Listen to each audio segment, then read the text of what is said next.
کہ ایک مرتبہ میں رسول کریم صلی اللہ علیہ وسلم نے صحابہ کرام کو مخاطب کرتے ہوئے فرمایا، کیا میں تمہاری رہنمائی نہ کروں ایسے کاموں پر جن کی وجہ سے اللہ تعالیٰ گناہوں کو مٹا دیتے ہیں اور ان کے ساتھ درجات کو بھی بلند کر دیتے ہیں؟ لوگوں نے کہا، کیوں نہیں یا رسول اللہ، بتائیے۔ تو آپ نے فرمایا، وضو کا پورا کرنا سختی اور تکلیف میں، جیسے سخت سردی یا بیماری میں وضو کرنا، اور مسجد کی طرف قدموں کی تعداد کثرت ہونا، اور ایک نماز کے بعد دوسری نماز کا انتظار کرنا، یہی رباط ہے۔ حضرت ابو ہریرہ رضی اللہ عنہ بیان کرتے ہیں کہ ایک بار ہم رسول اللہ صلی اللہ علیہ وآلہ وسلم کی خدمت میں حاضر تھے۔ اتنے میں ایک اعرابی دیہات کا رہنے والا آیا اور عرض کی، یا رسول اللہ صلی اللہ علیہ وآلہ وسلم، آپ پر میرے ماں باپ قربان ہوں، آپ مجھے وضو کا طریقہ تعلیم فرمائیں اور اس کا ثواب بتائیں تاکہ میں اپنی بستی میں جا کر اپنے ساتھ والوں کو بھی وہی طریقہ سکھاؤں جو کہ آپ مجھ سے ارشاد فرمائیں۔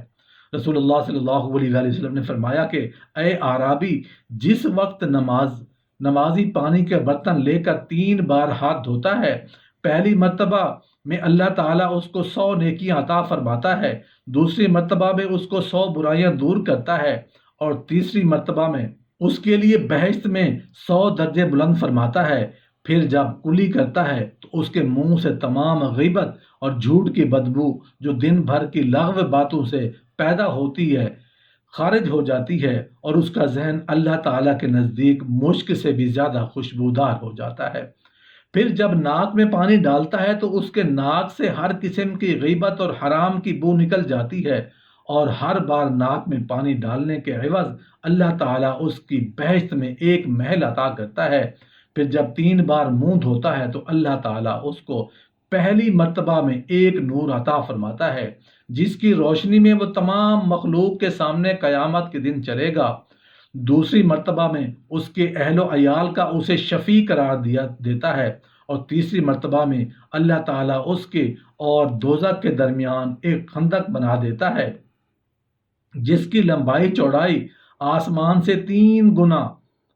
ہوتی ہے، اور جب دایاں ہاتھ دھوتا ہے تو اس کے بدلے میں اللہ تعالیٰ قیامت کے دن اس کا اعمال نامہ اس کے دائیں ہاتھ میں دے گا اور اس کی دعا قبول کرے گا، اور جب بایاں ہاتھ دھوتا ہے تو اللہ تعالیٰ اس کے جسم کو دوزخ پر حرام کر دیتا ہے، اور جب سر کا مسح کرتا ہے تو اللہ تعالیٰ اس کو ہر ایک بال کے عوض میں جس کو پانی کی تری پہنچی ہے جنت میں ایک محل عطا کرتا ہے۔ یہ سن کر اعرابی کہنے لگا، یا رسول اللہ صلی اللہ علیہ وآلہ وسلم، تو کیا ایسی حالت میں اگر میں اپنا پورا سر مسح کرتے ہوئے پانی میں تر کر لوں تو ہر بال کے شمار کے مطابق بہشت میں ایک محل پاؤں گا؟ رسول اللہ صلی اللہ علیہ وآلہ وسلم نے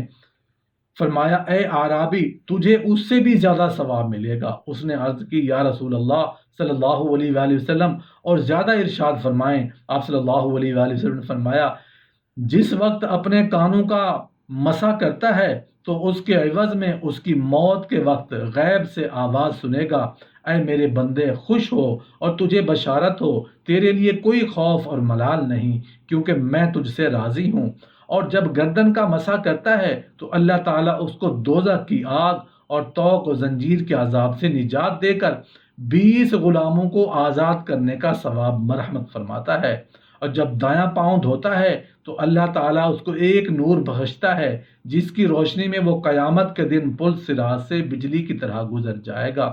اور جب بایاں پاؤں دھوتا ہے تو اللہ تعالیٰ اس پر قیامت کا حساب آسان کر دیتا ہے اور اس کی خطاؤں سے درگزر فرماتا ہے،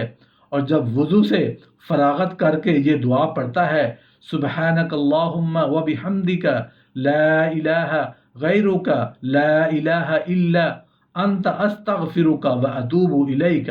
اس دعا کے ہر ایک حرف کے بدلے میں اس کو اللہ تعالیٰ 10 نیکیاں عطا فرماتا ہے اور اس سے 10 بدیاں دور کرتا ہے، اس کے لیے بہشت میں 10 درجے بلند فرماتا ہے، اور جب نماز پڑھنے کے لیے مسجد کو جاتا ہے تو اللہ تعالیٰ اس کو ہر ایک قدم کے بدلے میں 1000 نیکیاں بخشتا ہے، اس کے 1000 برائیاں معاف کرتا ہے اور اس کے لیے 1000 درجے بلند کرتا ہے۔ اور اس کی موت کے وقت غیب سے آواز آئے گی، اے میرے بندے، تو کوئی خوف اور غم نہ کر، میں نے تیری زندگی کے برائے برے اعمال بخش دیے ہیں۔